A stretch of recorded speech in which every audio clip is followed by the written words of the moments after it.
Mesdames et messieurs, bonsoir et bienvenue à cette émission de On s'en parle. Qu'est-ce que la télépathie? Avoir le don d'être médium, la parapsychologie, autant de sujets qui passionnent ou qui dérangent. Alors, mon invité a écrit son vécu. De la salle, je vous présente Mme Louise Hudon. Madame Hudon, bonsoir. Bonsoir, Monsieur Lacasse. Merci d'avoir accepté cette invitation-là, Madame Hudon. J'ai beaucoup de questions, donc on va commencer immédiatement, si vous me permettez. Parfait. Qu'est-ce que la poésie par télépathie? Ah, je ne m'attendais pas à une question pareille pour débuter. OK. C'est pas compliqué. Okay. La télépathie, c'est que dans notre cerveau, on reçoit un message très clair et on s'habitue à travailler en équipe par télépathie. Mais à un moment donné, il faut avoir des loisirs aussi.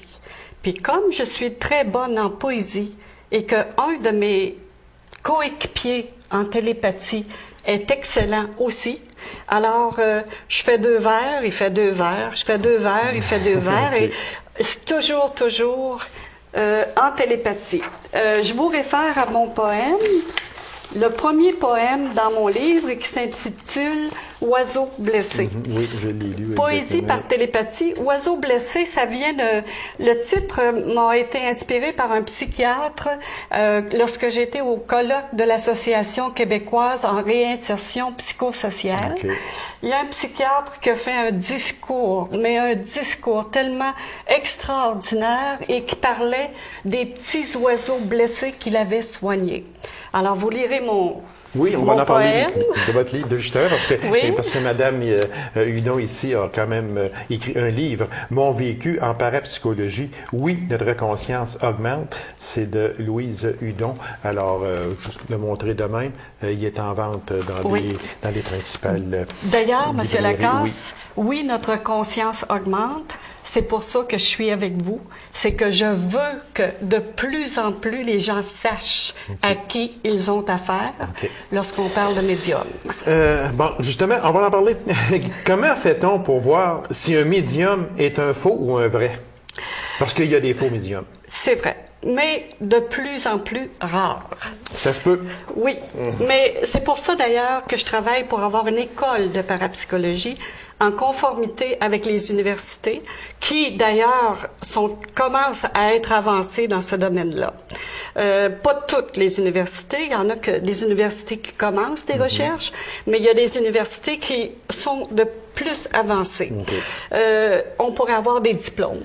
On pourrait puis avoir différentes spécialités. Il y en a qui seraient spécialisés en télékinésie. Il y en a qui seraient spécialisés en radiesthésie.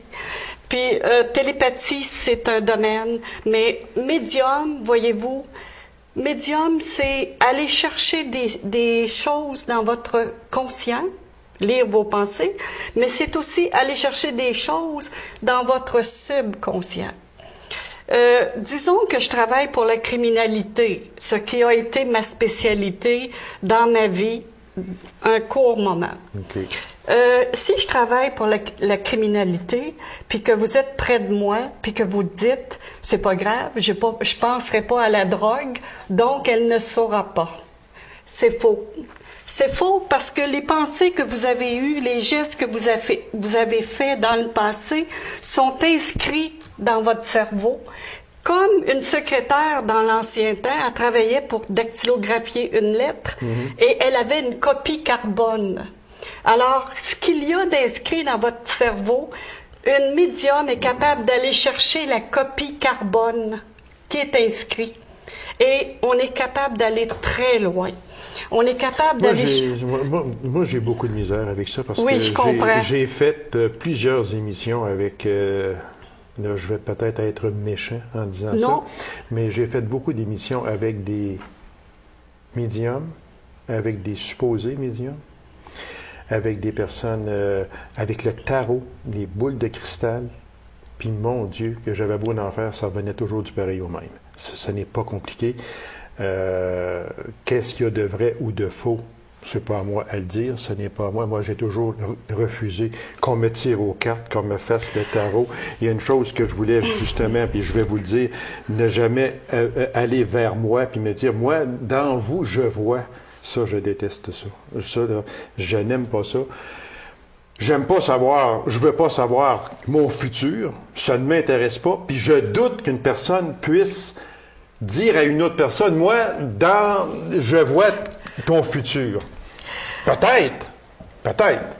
Mais c'est vrai que moi, ces affaires-là, j'ai beaucoup de misère. Je discutais avec ma coiffeuse ce matin, puis elle me parlait de sa fille.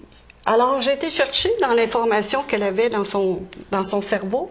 J'ai dit, votre fille, elle rêvait d'être graphiste, de travailler dans le graphisme. Elle dit oui, c'était son rêve. Mais elle dit, elle a été refusée dans le graphisme.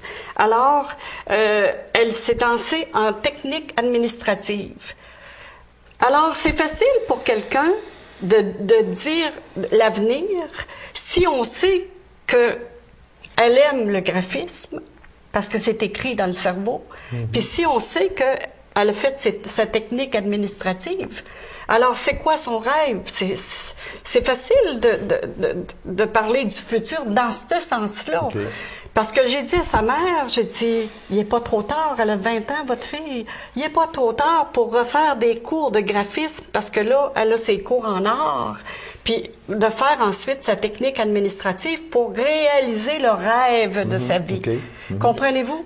C'est dans ce sens-là, pour l'avenir, pour le futur, c'est que on va chercher, c'est quoi que vous aviez comme rêve? C'est quoi vos espérances de vie? C'est dans ce sens-là qu'on peut dire votre avenir, mais un avenir, ça se change aussi. Mais écoutez, Monsieur Lacasse, on va parler des tireuses de cartes, d'accord? Ah, si vous voulez en parler, mais allez-y, ma chère madame. Une médium, là, ça n'a pas besoin de cartes pour parler de quoi que ce soit. À un moment donné, il y a un monsieur qui m'est arrivé puis il a dit, vous, là, vous avez des talents, voulez-vous me tirer aux cartes? Alors, je l'ai regardé, j'ai dit, avez-vous un jeu de cartes, monsieur? Il dit oui. Fait que là, il sort, il va chercher son jeu de cartes, il met son jeu de cartes tout content sur la table. J'ai dit, mettez votre main sur le jeu de cartes. Il met sa main sur le jeu de cartes, puis là, je lui ai dit des choses.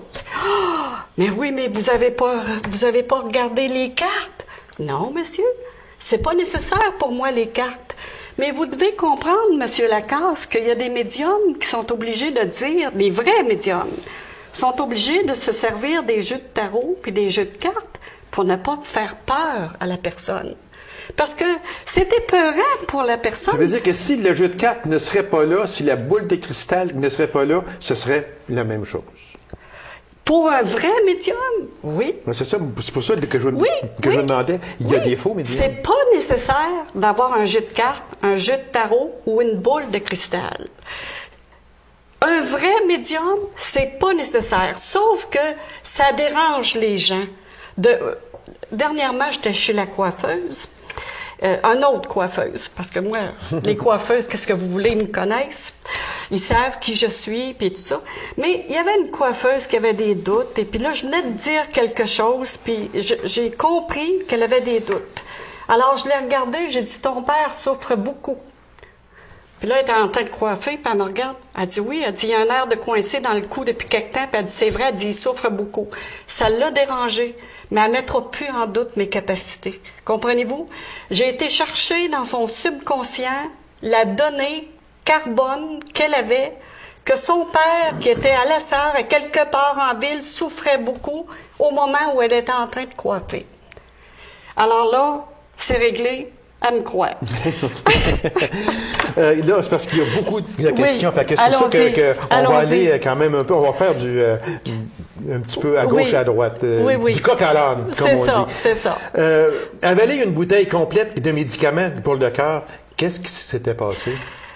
Ça, c'est, voyez-vous, avant de constater que j'étais médium,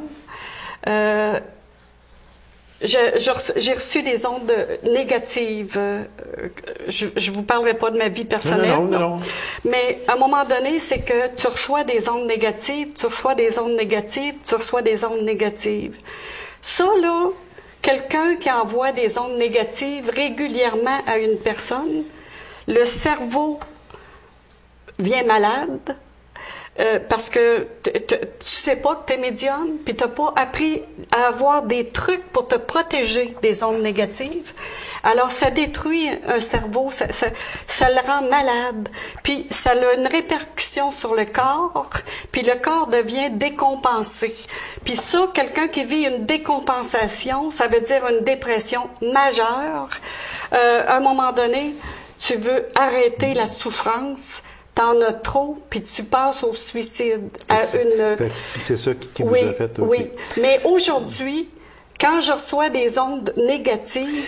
Comment on peut envoyer des ondes négatives à une personne? Moi, est-ce que je peux envoyer des ondes négatives à une personne, moi? Oui, si vous me dites en pensée, ça n'a pas de bon sens, qu'est-ce qu'elle dit? Elle est folle, cette fille-là. Vous m'envoyez un onde négative. Non, là, je vous en ai pas envoyé encore. Je sais, non. Je le sais, rassurez-vous. Non, mais voyez-vous, c'est ça, des ondes négatives. Okay. Puis c'est pour ça que il faut travailler. À un moment donné, il y a quelqu'un qui est rentré à la commission scolaire dans le bureau où j'étais, et puis il m'a envoyé une onde négative. Alors je l'ai renvoyé sur le mur, puis toutes les affiches sont tombées à terre. Mais pour moi, c'était normal. C'était ma façon de me protéger. Alors moi, pendant que je replaçais toutes les affiches qui étaient tombées à terre, je lui disais, ça c'est parce que tu m'as envoyé une onde négative. Comprenez-vous? Pour moi, là, ce monde-là, c'était normal. Vous avez déjà arrêté une source d'eau. Il y avait un mari qui arrosait les fleurs. Oui. C'est votre mari, peu importe. Là. Vous avez arrêté. Comment on fait pour arrêter une source d'eau? Ça, c'est que quand on est un bon radiesthésiste, on est capable de trouver de l'eau très facilement. Mais quand on est un bon radiesthésiste, on est capable de tasser une source avec des ondes. Mais je peux vous dire que c'est épuisant. C'est pas facile. Puis je vous inviterai à lire des livres sur la radiesthésie, des livres avancés dans ce domaine-là. Ça va tout vous expliquer. Télékinésie. Vous faites bouger une balle de ping-pong. Oui, mais... Ça, là, ça veut dire qu'à ce moment-là, est-ce que vous pourriez aller au casino puis faire bouger la petite balle? Je l'ai dit dans mon livre, d'ailleurs. Oui, à un moment donné, c'est là que j'ai lu ça, c'est sûr. J'écoutais une émission, puis dans l'émission, le type gagnait, puis gagnait, puis gagnait. Puis à tout bout de champ, il faisait faire la banque en déroute. La banque du casino. Puis là, le propriétaire du casino l'ont fait déshabiller, puis il y a de quoi ça se peut pas, il gagne tout le temps. C'est facile pour un télékinésiste de prendre la petite boule du casino puis d'aller la mettre sur le 13 noir avec sa pensée. Ça se fait. Est-ce que vous jouez au casino? J'ai bien spécifié dans mon livre que non. Je suis honnête, une personne intègre et ce n'est pas... Pourquoi vous ne jouez pas au casino? Ben moi, je vais aller avec vous, moi, au casino, OK? C'est pas ma spécialité. Non, mais c'est parce que vous pourriez faire de l'argent, aller au casino. Je ne suis pas médium pour faire de l'argent, monsieur. Je suis médium très intègre. Je suis médium pour aider la société. Parce que premièrement, si j'avais dans l'idée quelque chose de malhonnête, les guides qui travaillent avec moi, parce que figurez-vous pas que je suis seule, là. Non, moi j'ai déjà entendu tout ce que vous me dites là, j'ai déjà tout entendu ça, les guides, puis il y a des méchants guides, il y a des bons guides, etc. Non. Les guides avec qui je travaille sont des guides excellents, des guides intègres et des guides qui n'accepteraient pas, puis moi non plus, on travaille comme ça. Moi, j'accepterais pas d'avoir des guides malhonnêtes, puis mes guides accepteraient pas que j'aie la moindre pensée de malhonnête. Vous êtes étendu sur un lit, vous avez fait lever votre corps à 6 pouces au-dessus du matelas. Pas moi, monsieur. Non? Non, mes guides. Mais votre corps a levé. Oui. Comment on fait ça? Expliquez-moi ça. Ça, faudrait que vous demandiez à mes guides. Mais oui, mais est-ce que je peux leur parler à vos guides? Présentez-moi-les. Pour le moment, là, c'est moi qui fais l'entrevue. C'est vous qui faites l'entrevue. Pas mes guides. Mais vous avez vu ça, hein, la lévitation? Tout le monde connaît ça. Les magiciens, puis bon, alors... non, ça se fait, puis moi, je l'ai vécu, mais je peux vous dire une chose, par exemple. Quand on connaît ça, la lévitation, c'est extraordinaire. Mais votre corps a vraiment élevé. Oui. Vous êtes devenu bilingue, là, en anglais, en quelques secondes. Non, ça c'est faux. J'ai parlé comme une bilingue en vous avez anglais, parlé. OK, avec c'est un beau. accent russe, mais je ne suis pas bilingue. OK. Oh, Dieu fasse que je le devienne un jour. Mais Ben oui, mais vous pourriez. avec mes guides, Oui, avec vos j'ai guides. un de mes guides qui est, même les deux, je crois, qui sont parfaits bilingues. Comment on a de guides? Comment vous avez de guides, vous? J'en ai plusieurs. J'ai une Amérindienne qui s'appelle Noémie à Oui, l'occasion. on va en parler de Noémie, oui. J'en ai plusieurs, mais j'en ai deux qui sont réguliers avec moi. Mais je suis obligée d'en avoir plusieurs parce que vu que j'ai combattu la criminalité, on doit toujours me protéger. C'est-à-dire que à distance, on doit savoir si ma vie est ou non en danger. Ça veut dire que en combattant la criminalité, il faut que est-ce que je vous sois vivez protégée. sur du temps emprunté? Non, entendons-nous. Non, mais c'est Il n'y a ça. personne de plus protégé que moi. Personne. Puis, vous savez, la criminalité qui connaissent les capacités d'une médium ou d'un médium savent que ça sert à rien de tuer le médium. Parce que c'est pas le médium qui compte, ce sont ses guides. Le médium, là, Monsieur Lacasse, là, on est seulement qu'un émetteur, récepteur. Je reçois les informations de votre cerveau, mes guides, par mon cerveau, le reçoivent, puis ils retournent l'information par ma voix. Des fois, je peux parler, puis c'est pas moi. Donc, puis je suis qu'un outil. Je suis médium, là, mais figurez-vous pas que je suis importante, là. Je ne suis qu'un outil. Et on ne tue pas un outil. C'est pour ça qu'on parle... Donc, vous avez plusieurs guides, mais dont deux guides. Normalement, oui. OK. Mais j'en ai plusieurs qui font affaire OK. avec moi. Moi, là, je veux pas aller... Dans mon cas, moi, là, je veux pas aller loin, OK? Là, je n'étais pas supposé vous poser cette question-là, mais là, on parle de guides. Est-ce que moi, j'en ai des guides? Pour ça, il faudrait que je fasse une séance de médium avec vous. Puis on n'est pas placé pour faire une séance de médium devant la caméra. Mais fait que vous ne pouvez pas répondre à ça. Okay. Mais si vous voulez faire une séance de médium avec moi, plus tard, là, quand ça vous tentera. Là. Vous avez dit un nom. On a tous des anges gardiens. Oui, mais moi, j'ai un archange gardien parce que c'est Gabriel, mon nom. Oui. C'est pour ça que je dis aux gens, moi, j'ai toujours une petite marge de plus que vous autres. Parlez-nous de Noémie. Ah, Noémie. Je dois m'excuser auprès des Amérindiens qui m'ont donné un mandat lorsque j'ai représenté un organisme à but non lucratif, le REDAT, pour aller rencontrer Mme Marois, qui était à l'époque ministre de la Santé. Dans l'autobus, j'ai une dénommée Noémie, amérindienne, qui m'a donné un mandat. Elle m'a envoyé très clairement un message télépathique pour me dire que, malheureusement, les Amérindiens n'étaient pas représentés au forum avec Mme Marois, ce qui était exact, je l'ai vérifié, et elle m'a fait part des demandes des Amérindiens en santé mentale, parce que vous savez, les Amérindiens, un bon nombre habitent dans des réserves indiennes. Oui, donc, ils ont des besoins spécifiques, donc ils ont des coutumes spécifiques et ils ont des lois spécifiques. Donc, ils ont leur dossier à présenter devant Mme Marois à cette époque-là, et il m'avait mandaté. Malheureusement, il faut que vous compreniez que médium, ça commence un petit peu à la fois. Un petit peu, là, on ne s'aperçoit pas du jour au lendemain que non, ça ne se perçoit pas maintenant, là. Maintenant, au stade où je suis rendue, là, ça a commencé par le commencement. Puis en l'année 2000, j'avais pas assez de sûreté en moi-même pour dire à Mme Marois, écoutez, je suis médium, puis les Amérindiens m'ont mandaté pour... Mais je ne sais pas qui a signé la lettre, premièrement. Mais aujourd'hui, là, je suis à la télévision communautaire, puis je le dis aux Amérindiens, si c'était à refaire, je me ferais un plaisir de souligner qu'ils n'ont pas été représentés, puis je demanderais je ferai part à Mme Marois des demandes des Amérindiens. OK. Je m'excuse, mais si c'était à refaire, je le referais maintenant. Madame Hudon, Oui. on va parler de l'histoire au terminus de Val-d'Or, un homme qui s'apprêtait à tirer sur sa femme. Qu'est-ce Oui. qui s'est passé? Vous allez avoir les détails dans mon livre. C'est qu'à un moment donné, il nous arrive des urgences à titre de médium.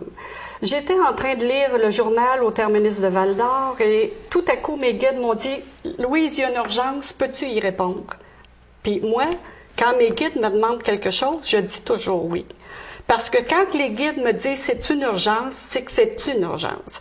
Alors, j'ai fermé mon journal, j'ai sorti du terminus de Val-d'Or, j'ai traversé la rue, puis plus que ça allait, plus que j'allais vite. Puis, en traversant la rue, j'ai rencontré une dame qui traversait la rue elle aussi, mais je me suis pas préoccupée de la dame. Puis là, je suis arrivée en face d'une maison, j'ai contourné la maison, mais il faut que je vous dise, Monsieur Lacasse, que moi, c'est pas moi qui conduisais mon corps, là. C'est mon cerveau. Vos guides, autrement dit. C'est mes guides, Okay. c'est mon cerveau. Okay. Moi, là, j'avais rien à faire là-dedans. Alors, j'ai contourné la maison, j'ai monté 3-4 marches, la porte était entrouverte, j'ai rentré dans la maison, puis je suis arrivée face à face avec un homme qui avait une carabine, puis qui s'apprêtait à tuer sa femme que j'avais rencontrée en sens inverse. Bon. Je vous dirai pas les détails, parce que sans ça, pourquoi acheter mon livre? Sinon que tout ce que je vous raconte dans mon livre est vrai. C'est là que vous allez voir qu'on est capable de faire de la télékinésie. C'est là qu'on est capable d'avoir un pouvoir sur le cerveau en face de nous. C'est là qu'on est capable d'aller chercher l'agressivité pour la faire ressortir, pour faire de l'individu un être plus calme. Madame Hudon, parce que je suis obligé Oui. d'aller plus vite, parce que j'ai Oui. encore beaucoup de questions, puis le temps Oui. passe tellement vite. Oui. Vous dites, et je vous cite, « Ceux qui mériteraient d'être tirés aux cartes, ce sont toujours de pauvres bougres qui n'ont pas le sou. » Qu'est-ce que vous voulez dire? Quand on a des problèmes d'argent, quand on vit dans la misère et dans la pauvreté, c'est là qu'on a des besoins, c'est là qu'on a des sentiments. La misère, Monsieur Lacasse, la pauvreté, là, c'est épouvantable aujourd'hui. Quand je vais faire mon épicerie, là, je devrais pas dire ça en ondes, mais j'ai des problèmes physiques quand je vais faire mon épicerie. Il y a des gens qui crèvent de faim. Il y a des gens qui font les épiceries, là, puis disent, je vais-tu être capable de payer mon loyer? Puis j'ai des enfants à nourrir, puis les coûts de l'épicerie ont augmenté, puis ça me cause des problèmes. Madame Hudon, je vais vous faire une confidence, une chose que j'ai jamais dite encore en entrevue, mais je vais vous la dire. Et puis là, peut-être les gens vont rester un petit peu surpris. C'est que moi, je faisais une émission avec les médiums, une ligne ouverte. Les gens appelaient, là, c'était rouge. Le téléphone était rouge, là. OK, là? Puis même, je me faisais dire, je suis jamais capable de parler à ton médium parce que les lignes sont toujours pleines. Donc, les gens sont très préoccupés. Santé, amour, travail. C'était uniquement ça. Santé, les gens sont intéressés à savoir si ils vont être malades, mais ils sont pas intéressés à savoir s'ils vont pouvoir se faire soigner, par exemple. Ça, ils sont pas intéressés à ça. En tout cas. Et je me suis demandé pourquoi vous avez arrêté ça. Bien, madame, je vais vous le dire pourquoi, puis je vais le dire à la population en même temps, parce que je me suis fait demander ça tellement de fois. C'est que lorsque je me suis aperçu qu'il y avait des enfants le matin qui ne déjeunaient pas parce qu'il n'y avait pas de pain, de beurre puis de lait dans le frigidaire parce que maman et papa étaient allés voir des médiums dans un autre endroit près de chez nous puis qui dépensaient 120 ou 150 ou 200 $ pour se faire tirer aux cartes, pour se faire dire des choses dans une boule de cristal. Les enfants mouraient de faim. C'est pour ça que j'ai arrêté, madame. Bien, Monsieur Lacasse, écoutez-moi bien, puis je m'adresse à la télévision, je m'adresse à la population. Je n'ai jamais demandé un sou. Non, c'est ça, mais que jamais. Je ne vous vise pas non plus là, en disant ça, sauf qu'il y en a qui payent pour ça. Mais il y en a, faut comprendre aussi qu'il y en a qui ont des dons, puis c'est leur vécu, ils vivent avec ça. Oui, mais c'est ça ici, là. C'est exactement cette question-là, c'est que je présume que 80%, et je dis 80%, des personnes qui vont voir ces tireuses de cartes-là, boules de cristal, n'ont pas les moyens d'y aller. Puis il y a des enfants qui souffrent. Je le dis d'ailleurs dans mon livre. Voilà. Je le dis dans mon livre. Devant un bloc appartement, il y a des jeunes, il y a de la drogue. Ah, oui. Ça, il faut aller vite un peu, mais oui. Il reste très peu de temps. Là, j'espère que ça va faire mal à la criminalité, puis aux jeunes de la Paulino, puis aux jeunes étudiants qui veulent se lancer dans les ventes de drogue pour faire de l'argent, là. Je suis dans une auto avec mes guides. Cette maison-là, il y a de la drogue. Cette maison-là, il n'y en a pas. Ce bloc appartement-là, il y a de la drogue. Je rentre dedans, je sais quel appartement. Je vais frapper à la porte. Je lance un message télépathique dans leur cerveau. C'est la police. J'entends, c'est la police, c'est la police. Flush la toilette. Puis là, je trouve un message. Je vous lirai ça dans mon livre. Il n'y a pas de limite pour une bonne parapsychologue, pour une bonne médium. Il n'y a pas de limite. Comprenez-vous, M. Lacasse? On est capable de faire bien de quoi. Puis là, je vais vous donner un exemple. Bon. À un moment donné, mon père, après que j'ai combattu la pègre à travers la province de Québec pour la GRC, comme bénévolement. Vous avez combattu la pègre? La pègre? Oui, surtout à Montréal, mais dans bien des petites places. J'ai fait la province, d'accord? Rendu à Trois-Rivières, il y a un type de la pègre qui appelle mon père, et dit à mon père, écoute, fallait interner, là, parce qu'elle nous dérange, puis si ça continue comme ça, on va la tuer. Alors là, mon père appelle la police, et puis très docile, je suis la police, mais rendu en avant de l'ascenseur à l'hôpital Sainte-Marie à Trois-Rivières, parce que pensez pas, là, qu'on se promène d'un asile psychiatrique à l'autre parce qu'on est des fous, là. Non, vous savez pas quelle clientèle on retrouve dans les départements psychiatriques. Vous savez pas du tout. Je veux pas me vanter, mais essayez de deviner en lisant mon livre, puis en allant voir mon site internet www.louisehudonmedium.com. Alors, vis-à-vis les portes de l'ascenseur, tout à coup, je regarde le policier. Ils vous ont fait ça. C'est ça que je dis à la police. Puis là, la police, là, elle prend un air effaré, elle prend un air paniqué. Puis, laissez-moi vous le dire que ce policier-là, il avait hâte de me laisser dans le département psychiatrique. Je suis pas restée longtemps dans le département psychiatrique. Feu M. Robert Bourassa. Et j'en profite pour remercier les enfants de M. Bourassa, parce que M. Bourassa, j'ai eu beaucoup de peine à son décès. M. Bourassa m'a laissé sa limousine avec ses 2 chauffeurs privés pour me rapatrier en Abitibi. Puis pas longtemps après, on lisait dans les journaux de Trois-Rivières, puis même dans tous les journaux, que la moitié des effectifs de police de Trois-Rivières travaillaient pour la pègre et que le réseau avait été démantibulé. On parle de quelle année, madame? Oh, quelle année? Environ? Je pourrais pas vous dire. Parce que malheureusement, ce livre-là, voyez-vous, je sais que pour Mme Marois, c'était l'année 2000, mais puis je sais que j'ai commencé à réaliser que je recevais des ondes négatives trop intensément depuis les années 1986-85. Mais en quelle année la police a regardé les journaux, allé voir les archives là, dans les journaux? Mais ça fait dans les années 80 quelques. Peut-être 92. Je peux pas vous dire. Okay. Je peux pas vous dire. C'est l'année où la moitié des effectifs de police ont été démantibulés.